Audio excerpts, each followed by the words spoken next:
भारत अभी पूरी दुनिया में यूनिकॉर्न कंपनीज के मामले में तीसरे नंबर पर आता है।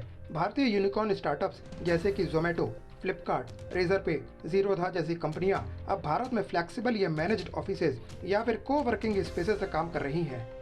फ्लैक्सिबल ऑफिसेज ऑपरेटर्स ने इन मैनेज्ड ऑफिसेज या को वर्किंग स्पेस में बहुत तगड़ी डिमांड की बात कही है, क्योंकि ये स्टार्टअप कंपनियां देश के विभिन्न हिस्सों में अपने ऑफिस खोलने के लिए इन ऑफिस स्पेसेस को काम में ले रही हैं। इसका एक प्रमुख कारण इन कंपनियों का हाइब्रिड वर्क मॉडल के कल्चर को अपनाना भी है। कोवर्किंग या मैनेज्ड ऑफिस स्पेस का सबसे बड़ा फायदा ये है कि कंपनीज अपनी ज़रूरतों के हिसाब से इन फर्निश्ड स्पेसेस को लेती हैं और जब ज़रूरत खत्म होती है तो यह कंपनियां इन स्पेस को उतने समय का रेंट दे करके छोड़ देती हैं।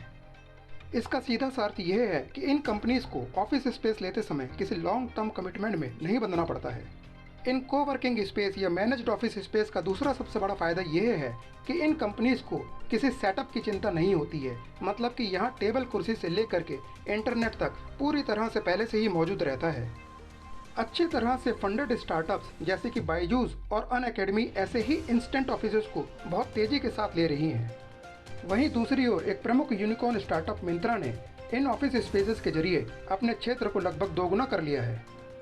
कुछ सालों पहले तक ऐसे ऑफिस स्पेसेस को ज़्यादातर मल्टीनेशनल कंपनियां लेती थी, लेकिन अब यह ट्रेंड भारतीय स्टार्टअप कंपनियां अपनाने लग गई हैं। एक रिपोर्ट के अनुसार अगले 6 महीने में ऐसी डील्स में लगभग 30% तक उछाल आएगा।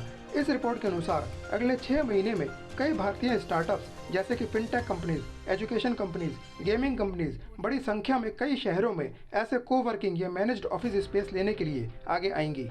इस रिपोर्ट के अनुसार अब यह भी अनुमान लगाया जा रहा है कि पहले ये कंपनीज लगभग 500 लोगों के बैठने के लिए जगह लेती थी, लेकिन अब यह लगभग 1000 लोगों के लिए ली जाएंगी। मैनेज्ड ऑफिस स्पेस देने वाली एक कंपनी स्मार्ट वर्क के अनुसार वो जहां अभी तक 1 मिलियन स्क्वायर फीट जगह देती थी तो उसमें अब लगभग दोगुना उछाल आएगा।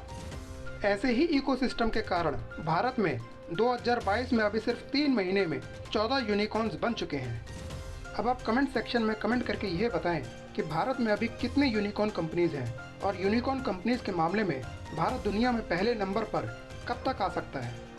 अगर आपको यह बुलेटिन पसंद आया हो तो इसे लाइक और शेयर करें, और हाँ, इस चैनल को सब्सक्राइब करके बेल आइकन के बटन को दबाना ना भूलें, जिससे कि हमारी अगली नोटिफिकेशन आप तक पहुंचती रहे।